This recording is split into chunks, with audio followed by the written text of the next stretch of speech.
In this video, I want to talk about the following: collective identification.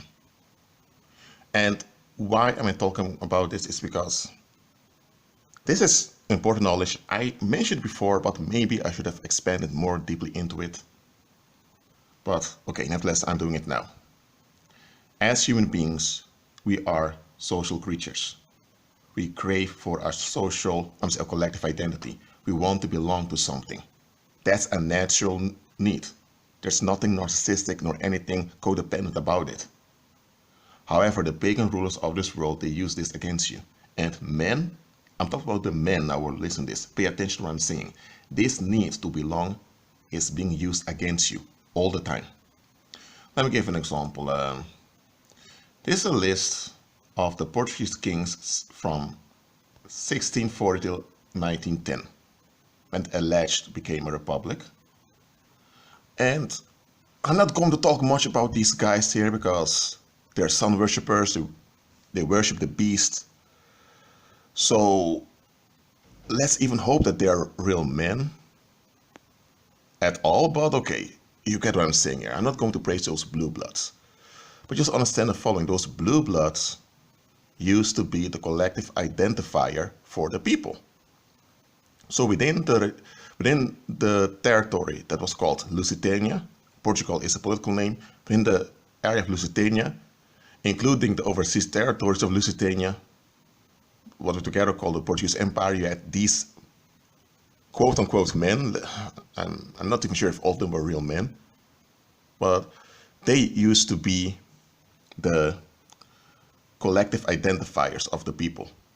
So if you grew up within a territory of Lusitania, you belong somewhere. And this motivated you to contribute to the community. However, the pagan rulers of this world wanted to have more instability in the human population, because more instability means more anxiety, and more anxiety means more addictions and more relief seeking.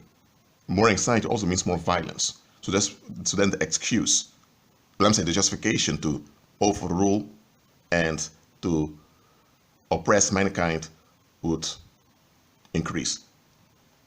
Because it's hard to convince the human population that you're ruling over them for their own good if they're in a good state. But if they're in a horrible state, you can say, we know better. That's why we deserve to rule.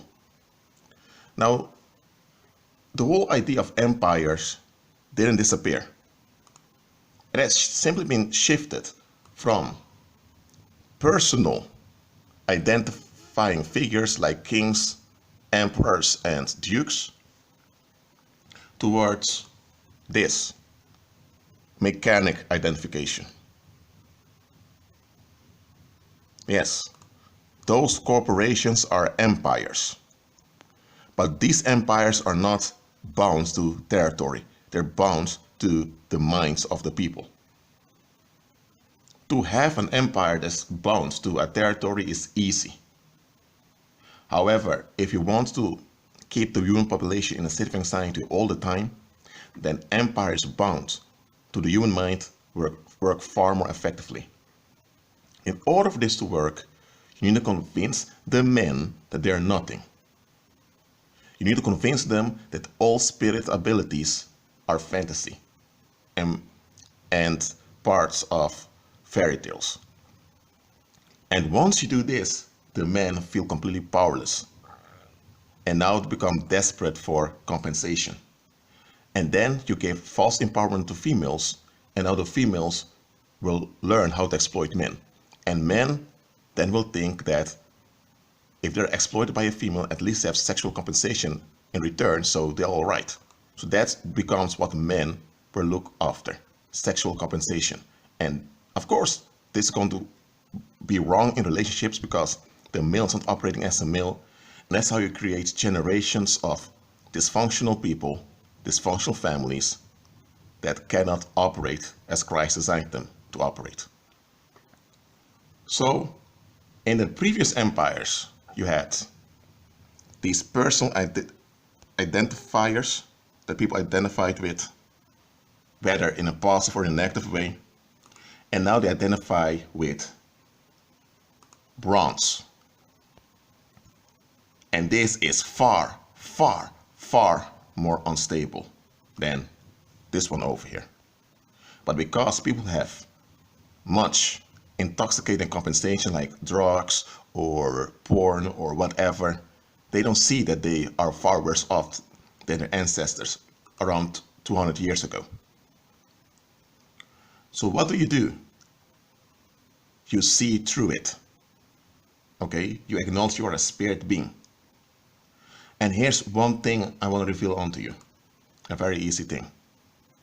As a human being, especially if you're a male, you have the ability to use your imagination to form three-dimensional holographic images in your mind and to enforce these in the external reality.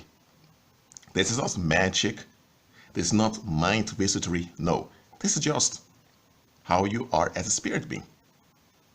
You've been taught you need to go to school, get a degree, and then go from 9 to 5, and maybe if you have enough cash, you can accomplish something. The pagan rules of the world don't operate that way. They know about the visual abilities of men. That's why they want all men to have a decreased thinking capacity.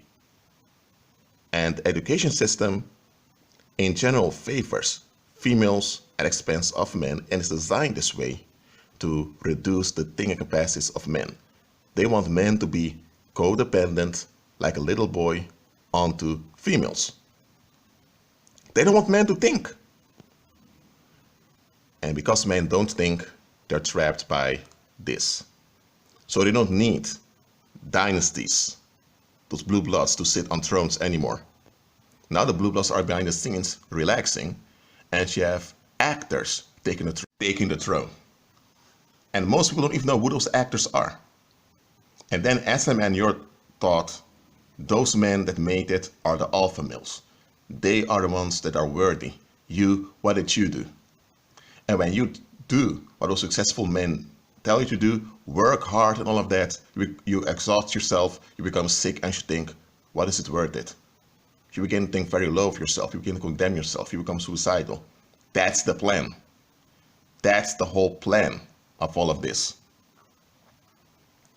So I want you to do the following. Men. Females can do this also, but now I'm addressing the men now.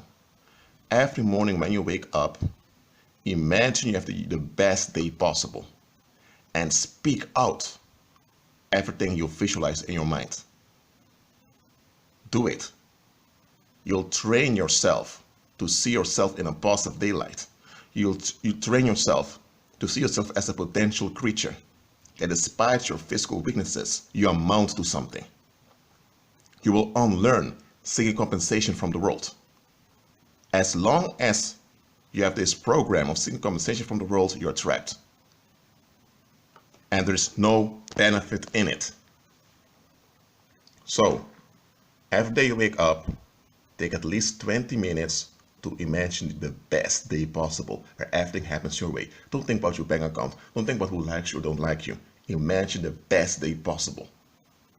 And really speak it out as if it's happening in real life. I'm telling you, do this. Your brain will rewire, and you'll realize after a while how much negative garbage you've been conditioned into. Because listen, this is what happens.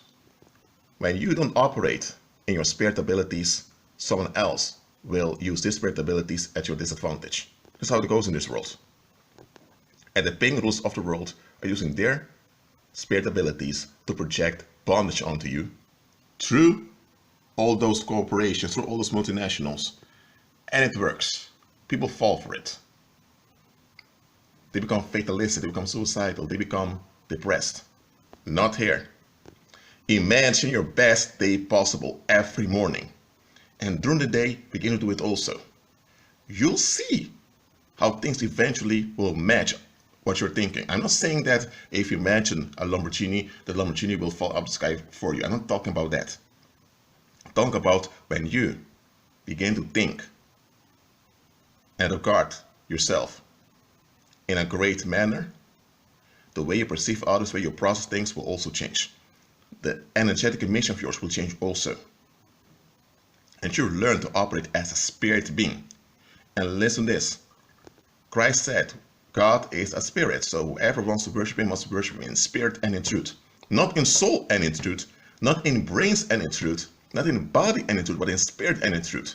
Only spirit beings can worship another spirit being in spirit. Okay, you need to be a spirit in order to operate in the spirit. So learn how to operate in your energetic abilities. Imagine the best day possible every morning. Do that. Be at peace.